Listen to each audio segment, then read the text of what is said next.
চীন সফরের তৃতীয় দিনে বেইজিংয়ে প্রধানমন্ত্রী তারেক রহমান বৈঠক করবেন প্রেসিডেন্ট শি জিনপিং এর সঙ্গেও। সকালে যোগ দেন ওয়ার্ল্ড ইকোনমিক ফোরামে।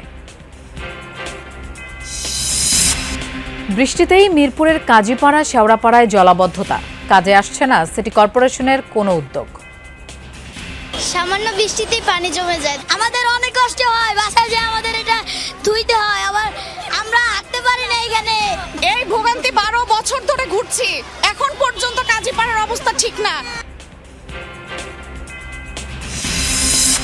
স্কটল্যান্ডকে হারিয়ে নকআউট পর্বে উঠতে চায় ব্রাজিল, ইনজুরি কাটিয়ে খেলবেন নেইমার। আজও বড় পর্দায় খেলা দেখার আয়োজন।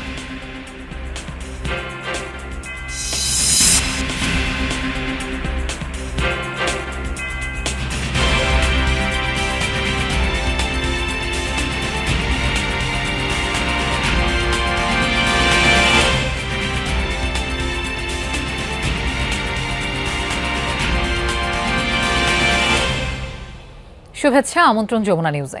আপনাদের সঙ্গে থাকছি আমি মৌসুমী আহমেদ লোপা। চীন সফরের তৃতীয় দিনে দালিয়ান থেকে বেইজিং এর উদ্দেশ্যে রওনা হয়েছেন প্রধানমন্ত্রী তারেক রহমান। স্থানীয় সময় দুপুর 1টার দিকে বুলেট ট্রেনে বেইজিং এর উদ্দেশ্যে যাত্রা শুরু করেন তিনি।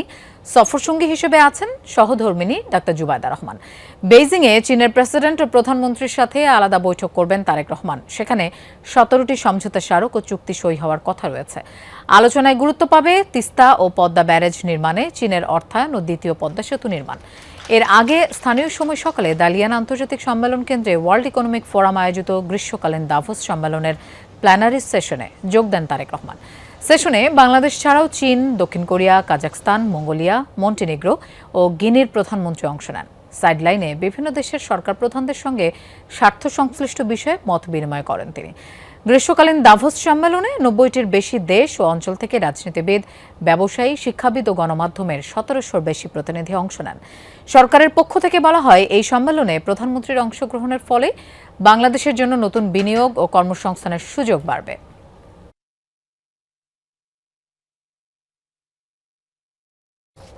প্রধানমন্ত্রী তারেক রহমানের সঙ্গে সৌজন্য সাক্ষাৎ করেছেন কাজাখস্তানের প্রধানমন্ত্রী ওলজাস বেকতেনভ। বুধবার চীনের স্থানীয় সময় সকাল 10:15টার দিকে ওয়ার্ল্ড ইকোনমিক ফোরামের গ্রীষ্মকালীন দাভোসের সাইডলাইনে তারা সৌজন্য সাক্ষাৎ করেন। বৈঠকে কাজাখস্তানের সঙ্গে দ্বিপাক্ষিক সম্পর্ক আরও জোরদারের উপর গুরুত্ব আরোপ করেন প্রধানমন্ত্রী তারেক রহমান। দ্বিপাক্ষিক সম্পর্ক জোরদারে ঢাকা ও আস্তানায় স্থায়ী কূটনৈতিক মিশন স্থাপনের বিষয়ে একমত হন দুই সরকার প্রধান। তাদের অভিমত, রাজনৈতিক, ব্যবসায়িক ও জনগণের মধ্যে যোগাযোগ বৃদ্ধির জন্য নিয়মিত বৈঠক হওয়া উচিত। বৈঠকে বাংলাদেশ থেকে কাজাখস্তানে দক্ষ শ্রমিক পাঠানো, নবায়নযোগ্য জ্বালানি, ডিজিটাল অবকাঠামো, প্রযুক্তি, কৃষি, ব্যবসা ও খাদ্য প্রক্রিয়াজাতকরণ খাতে দুদেশের বাণিজ্য সম্ভাবনা নিয়েও আলোচনা হয়। এছাড়া পানি কূটনীতি নিয়ে জাতিসংঘের অধীনে একটি বিশেষায়িত সংস্থা প্রতিষ্ঠায় কাজাখস্তানের প্রস্তাবে বাংলাদেশের সমর্থন প্রত্যাশা করেন প্রধানমন্ত্রী ওলজাস বেকতেনভ। এতে বাংলাদেশের সমর্থন রয়েছে বলে জানান প্রধানমন্ত্রী তারেক রহমান। প্রধানমন্ত্রীর চীন সফরের মাধ্যমে বিদ্যমান বাণিজ্য ঘাটতি কমিয়ে আনা সম্ভব হবে, এমন প্রত্যাশা করেছেন বিএনপির সিনিয়র যুগ্ম মহাসচিব রুহুল কবির রিজভী। বুধবার রাজধানীর নয়াপল্টনে বিএনপির কেন্দ্রীয় কার্যালয়ে সমসাময়িক বিষয়ে গণমাধ্যমের সাথে তিনি আলাপ করেন। জানান, বিনিয়োগ বৃদ্ধি এবং অর্থনৈতিক সহযোগিতা সম্প্রসারণে প্রধানমন্ত্রী যুগোপযোগী ও কার্যকর পদক্ষেপ গ্রহণ করবেন। বলেন, বাংলাদেশকে আর পরনির্ভরশীল রাখা হবে না। গণতান্ত্রিক প্রতিষ্ঠানকে শক্তিশালী করে আত্মনির্ভর ও সক্ষম রাষ্ট্র গড়ে তোলাই সরকারের লক্ষ্য। একটি গোষ্ঠী দেশকে অস্থিতিশীল করতে চায় জানিয়ে রিজভী বলেন, বর্তমান সরকারের আমলে দেশবিরোধী কোনো কর্মকাণ্ড মেনে নেওয়া হবে না। বিরোধী দলের সমালোচনায় বলেন, যারা নতুন ফ্যাসিবাদের অভিযোগ তুলছে তাদের কর্মকাণ্ডই ফ্যাসিবাদী মানসিকতা স্পষ্ট। তার দাবি, বর্তমানে দেশে গুম বা ক্রসফায়ার নেই। রাজনৈতিক উদ্দেশ্য প্রণোদিত মামলারও ঘটেছে অবসান। জুলাইয়ের গণহত্যাকারীদের বিচারিক কার্যক্রম নিজস্ব গতিতে এগিয়ে যাচ্ছে বলেও জানান রিজভী। এবং আমাদের বাণিজ্য ঘাটতি কমিয়ে নিয়ে আসতে পারি, তাহলে আমরা এদেশের শিল্পায়ন এবং অন্যান্য ব্যবসা বাণিজ্যের ক্ষেত্রে আমাদের একটি যুগান্তকারী অবস্থায় এসে উপনীত হতে পারব। সমাজবিরোধী অপতৎপরতা, মাদক, জুয়া এ সমস্ত থেকে এগুলোকে সম্পূর্ণরূপে নির্মূল করার ক্ষেত্রে কার্যকর ভূমিকা পালন করবে বর্তমান সরকার। রাজধানীতে কয়েক ঘন্টার বৃষ্টিতেই তলিয়ে গেছে শেওড়াপাড়া কাজীপাড়ার প্রধান সড়ক সহ অলিগলি। এতে চরম দুর্ভোগে পড়েছেন ওই এলাকার সাধারণ মানুষ। দুপুরে মুষলধারে বৃষ্টিতেই জলাবদ্ধতার সৃষ্টি হয়। মাত্র পৌনে 1 ঘন্টার বৃষ্টিতে তলিয়ে যায় শেওড়াপাড়া, কাজীপাড়া, মিরপুর 10, কালশী সহ মিরপুরের বিভিন্ন এলাকা। দেখা যায় এই এলাকার সড়কের বিভিন্ন স্থানে হাঁটু পর্যন্ত পানি। এতে এই সড়কে চলাচল করা শিক্ষার্থীরা সহ ভোগান্তিতে পড়েছে সাধারণ মানুষ। এ সময় উপস্থিত স্থানীয়রা অভিযোগ করে বলেন, বছরের পর বছর ধরে সামান্য বৃষ্টিতেই জলাবদ্ধতার সৃষ্টি হয়, অথচ স্থায়ী কোনো সমাধান মিলছে না। জলাবদ্ধতায় থমকে যায় স্বাভাবিক জীবনযাত্রা, একই সঙ্গে তৈরি হয় যানজট। এই সংকট থেকে উত্তরণে সত্যিকার পদক্ষেপের প্রত্যাশা নগরবাসীর। অনেক কষ্ট হইতেছে আর হাতে পায়ে অনেকগুলো খোয়া বাসতিছে। পড়ে গিয়ে একটু আগে ওই জায়গায় পড়ে গেছিলাম। বাসায় যে আমাদের এটা ধুইতে হয়, আবার আমরা হাঁটতে পারি না, এখানে ভিজে যায়, বই বিকাটা ভিজে যায়। এই রাস্তাটা ঠিক করলে আমাদের অনেক ভালো হবে। কাজীপাড়া পূর্ব পাশটা বেশি সমস্যা হচ্ছে, রাস্তাঘাট কেটে ফেলছে তো এই কারণে। লং টাইমের এটা আসলে কোনো ফয়সালা করতে পারে না, এখন পর্যন্ত কোনো সরকারের আমলেই হয় না। এটা 12 বছর ধরে ঘুরছি, এখন পর্যন্ত কাজীপাড়ার অবস্থা ঠিক না। লার্ভা ধ্বংস করা ও এর উৎস ধ্বংস করতে ডেঙ্গু নিধন অভিযান অব্যাহত থাকবে বলে জানিয়েছেন স্থানীয় সরকার প্রতিমন্ত্রী মীর শাহে আলম। বুধবার সকালে রাজধানীর গুলশানে ডেঙ্গু সহ মশাবাহিত অন্যান্য রোগ প্রতিরোধে গঠিত টাস্কফোর্স কমিটির মশক নিধন অভিযান পরিদর্শন কর্মসূচিতে অংশ নিয়ে তিনি এসব কথা বলেন। অভিযানে গুলশান এলাকার 6টি বাড়ি পরিদর্শন করে 3টিতে ডেঙ্গুর লার্ভা পাওয়ার কথা নিশ্চিত করে উত্তর সিটি কর্পোরেশন। এ সময় গুলশানের চয়েস রেস্টুরেন্টকে 50,000 টাকা জরিমানা করে ডিএনসিসি।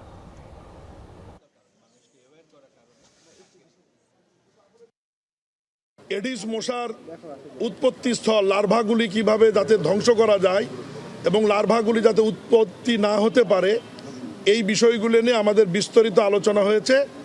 সেখানে আমরা সকল সিটি কর্পোরেশন, পৌরসভা এবং দেশব্যাপী আমরা দিক নির্দেশনা মাননীয় মন্ত্রী মির্জা ফখরুল ইসলাম আলমগীর মহোদয় দিয়েছেন। অতীতের মতো নকল নেই, পাল্টেছে রূপ।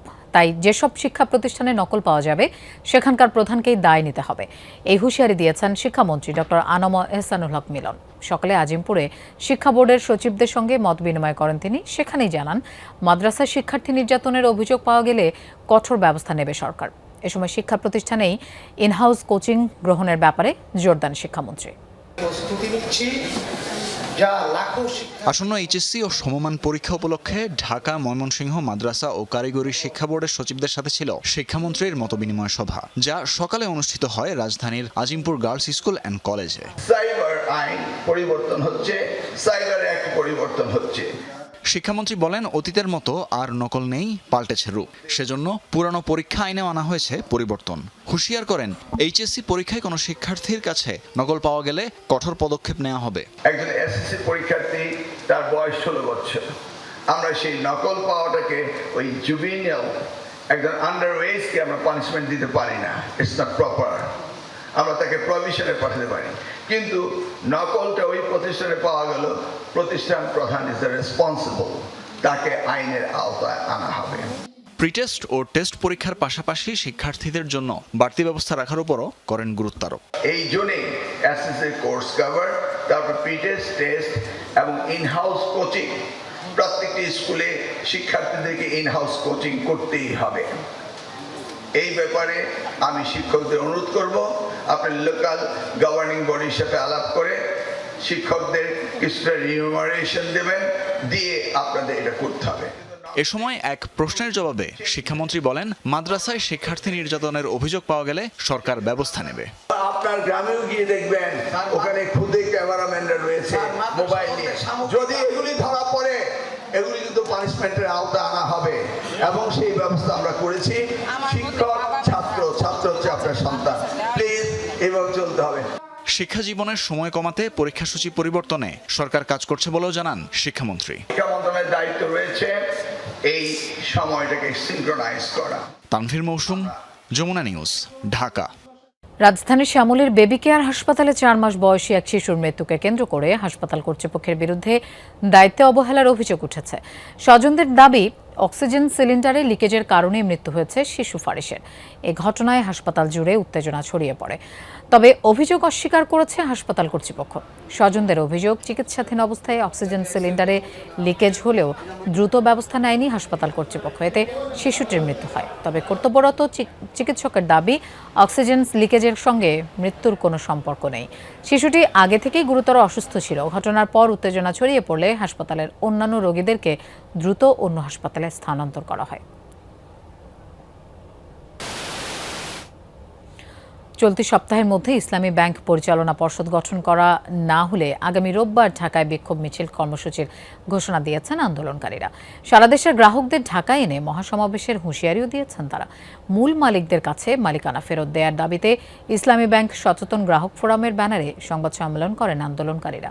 বলেন, কোনো দলে লেজুরবৃত্তি করতে নয়, বরং গ্রাহকদের আমানতের সুরক্ষা ও ইসলামী ব্যাংকের শৃঙ্খলা ফেরাতে তারা ঐক্যবদ্ধ হয়েছেন। লিখিত বক্তব্যে বলা হয়, 2017 সালের পূর্বে ইসলামী ব্যাংক পরিচালনার সঙ্গে জড়িত থাকা ব্যক্তিদের সমন্বয়ে পরিচালনা পর্ষদ গঠন করতে হবে। অভিযোগ করেন, সরকার সংকট জিইয়ে রেখে এই বিপর্যয় ডেকে এনেছে। গ্রাহকরা আস্থা হারাচ্ছে, আমানত তুলে নিচ্ছে। দ্রুততম সময়ে ইসলামী ব্যাংকের পরিচালনা পর্ষদ পুনর্গঠনের আহ্বান জানান তারা।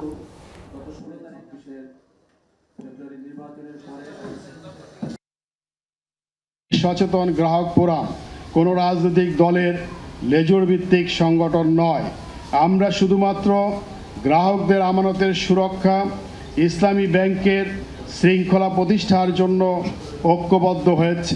মূল মালিকদের কাছে তাদের মালিকানা ফিরিয়ে দেওয়া ও দ্রুততম সময়ে পরিচালনা পর্ষদ গঠনের মাধ্যমে দেশের ব্যাংকিং সেক্টরকে স্থিতিশীল অবস্থায় ফিরিয়ে আনার দাবি জানিয়ে আসছে।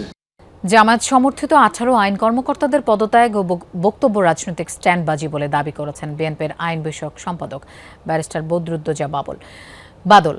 হাইকোর্টে এক ব্রিফিংয়ে বদরুদ্দোজা বাদল বলেন, পদত্যাগ করা ডেপুটি অ্যাটর্নি জেনারেল ও সহকারী অ্যাটর্নি জেনারেলরা সরকারের কাছ থেকে 4 মাস ধরে বেতন নিয়েছেন, পদবি ব্যবহার করেছেন। পদে থেকে তারা সরকারের বিরুদ্ধেই কাজ করেছিল কিনা তা খতিয়ে দেখার দাবি জানিয়েছেন বিএনপির আইন সম্পাদক। গতকাল জুলাই চার্টার বাস্তবায়ন, বিচার বিভাগের স্বাধীনতা এবং বিচারক নিয়োগ সংক্রান্ত বিষয়ে সরকারের অবস্থানের সঙ্গে মতপার্থক্যের কথা উল্লেখ করে অ্যাটর্নি জেনারেল কার্যালয়ের জামায়াতপন্থী 18 জন আইন কর্মকর্তা পদত্যাগ করেন।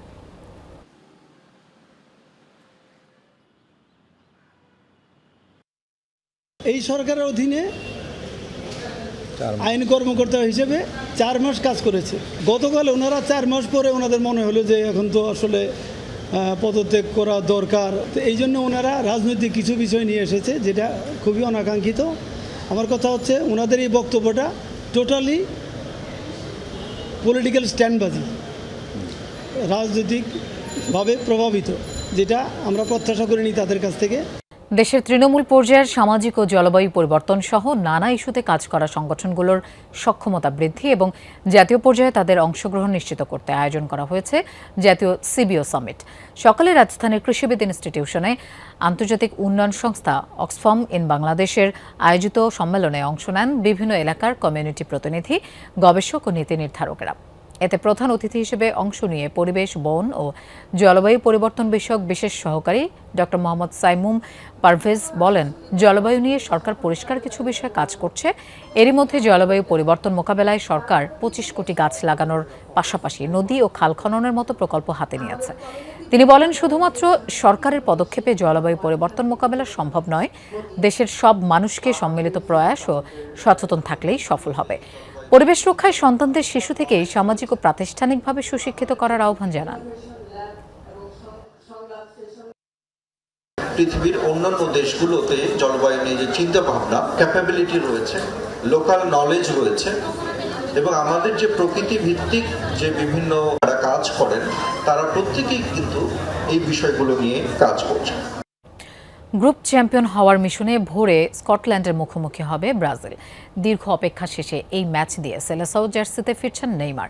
তবে ইনজুরি ছিটকে দিয়েছে রাফিনিয়াকে। স্কটিশদের হারিয়ে গ্রুপ সেরা হয়ে নকআউটে পা রাখতে চায় অ্যানচেলত্তি শিষ্যরা। বিপরীতে ব্রাজিলকে রুখে দিয়ে রাউন্ড অফ 32 স্বপ্ন বাঁচিয়ে রাখতে চায় স্কটল্যান্ড। যুক্তরাষ্ট্র থেকে আরও জানাচ্ছেন সহকর্মী মুজনে বিন তারেক। হাইতির বিপক্ষে উড়ন্ত জয়ে হারানো আত্মবিশ্বাস সঙ্গী ব্রাজিলের। স্কটল্যান্ডের বিপক্ষে জয় দিয়ে গ্রুপ সেরা হওয়ার মিশন এখন সেলেসাওদের সামনে। দীর্ঘ ইনজুরি কাটিয়ে খেলবেন নেইমার। দলের সঙ্গে পুরোদমে অনুশীলন সম্পন্ন করেছেন দেশটির সর্বোচ্চ গোলদাতা। নেইমারের ফেরা স্বস্তি দিলেও রাফিনিয়ার ইনজুরি নতুন করে চিন্তায় ফেলেছে 5 বারের বিশ্ব চ্যাম্পিয়নদের। স্কটিশদের বিপক্ষে রাফিনিয়া না খেলায় শক্তি কমবে আক্রমণ ভাগে। শুরুর একাদশে নেইমারের না থাকা নিশ্চিত, তাই দারুণ ফর্মে থাকা ভিনিসিয়াস জুনিয়রই আস্থা। তার সঙ্গী হতে যাচ্ছেন হাইতির বিপক্ষে জোড়া গোল করা ম্যাথিস কুনিয়া, উইংয়ে লুকাস পাকেতার সঙ্গে রয়ান। মাঝমাঠে ভরসা 2 অভিজ্ঞ ক্যাসেমিরো ও ব্রুনো গিমারেস। ডিফেন্সে সেন্টার ব্যাক মার্কিনিওস ও Gabriel, left back Douglas Santos ও রাইটে দানিলো। স্কটল্যান্ড বধে 4-2-3-1 ফরমেশন হতে পারে আনচেলত্তির প্রথম পছন্দ। একটি করে জয় ও ড্রয়ে 4 পয়েন্ট নিয়ে গ্রুপের শীর্ষে ব্রাজিল। স্কটিশদের বড় ব্যবধানে হারালেই মিলবে গ্রুপ সেরার টিকিট। আমার মনে হয় হাইতির বিপক্ষে প্রথমার্ধে আমরা যা করেছিলাম সেটিই পুনরাবৃত্তি করার চেষ্টা করতে হবে। বল পায়ে তীব্রতা বজায় রাখা, নির্ভুল থাকা এবং ভুল ও পজিশন হারানো এড়িয়ে চলতে হবে। দল অনুশীলনে উন্নতি করেছে এবং আমি ভালো ফলাফলের জন্য আত্মবিশ্বাসী। নেইমারও খেলার জন্য প্রস্তুত। সে এই সপ্তাহে ভালো অনুশীলন করেছে এবং ম্যাচের জন্য ভালোভাবে প্রস্তুতি নিয়েছে। বিপরীতে হাইতির বিপক্ষে জয় দিয়ে আসর শুরু করা স্কটল্যান্ড দ্বিতীয় ম্যাচে হেরেছে মরক্কোর কাছে। নকআউট পর্বে টিকিট পেতে এই ম্যাচে জয় দরকার ইউরোপ প্রতিনিধিদের। ড্র হলেও থাকবে সম্ভাবনা। ব্রাজিলের শক্তিশালী আক্রমণ ভাগ রুখে দিয়ে কাউন্টার অ্যাটাকে গোল আদায়ে চোখ থাকবে দলটির। মাঝমাঠে স্কট ম্যাকটমিনে এবং জন ম্যাকগিন স্কটল্যান্ডের মূল ভরসা। আমার মনে হয় জাতীয় দল হিসেবে ব্রাজিলের প্রধান বৈশিষ্ট্য হলো তারা আক্রমণাত্মক খেলতে পছন্দ করে। নেইমারও ইনজুরি কাটিয়ে দলে ফিরেছেন। তবে আমরা প্রস্তুত, সবাই আসলে জয়ের জন্যই মাঠে নামে। আমরাও সেই লক্ষ্য নিয়েই নামবো।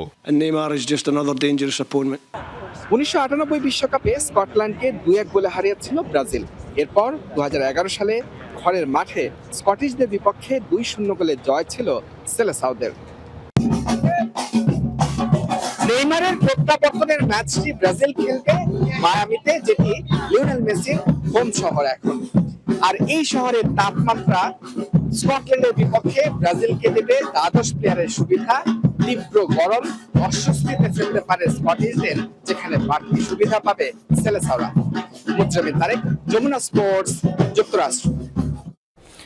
এক্সামিশনে হাইতিকে 3-0 গোলে উড়িয়ে টেবিলের শীর্ষে ফিরলেও ব্রাজিলের সামনে এখন স্কটল্যান্ড বাধা। জিতলেই সোজা রাউন্ড অফ 32, আর হারলেই পড়তে হবে জটিল হিসাব নিকাশে।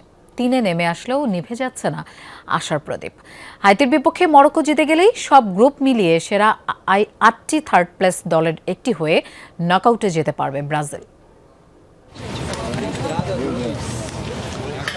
এক্সামিশনের শুরুটা নিজেদের প্রতি সুবিচার করতে পারেনি 5 বারের চ্যাম্পিয়ন ব্রাজিল। প্রথম ম্যাচে মরক্কোর সাথে 1-1 গোলে ড্র করে শুরুতেই হোঁচট খেয়েছে আনচেলত্তির দল।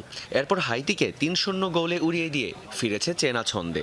কিন্তু মাঠের ফুটবলে ব্রাজিল যতই সাম্বা ঝড় তুলুক না কেন, পরের পর্বে যেতে সমীকরণের মারপেচে পড়তে হয়েছে ব্রাজিলকে। গ্রুপ সিতে স্কটল্যান্ডকে হারিয়ে মরক্কো টেবিলের শীর্ষে উঠলেও হাইতিকে বড় ব্যবধানে হারিয়ে গোল পার্থক্যে তাদের টপকে এখন টেবিল টপার ব্রাজিল। কার্লো আনচেলত্তির শিষ্যদের সামনে এখন স্কটল্যান্ড বাধা। জিতলেই 7 পয়েন্ট নিয়ে টেবিল টপার হয়ে সোজা রাউন্ড অফ 32। কিন্তু মরক্কো যদি হাইতির বিপক্ষে জয় পায় তাহলে 2 দলেরই পয়েন্ট হবে 7। তখন গোল ব্যবধানে যে এগিয়ে থাকবে সেই হবে গ্রুপ চ্যাম্পিয়ন।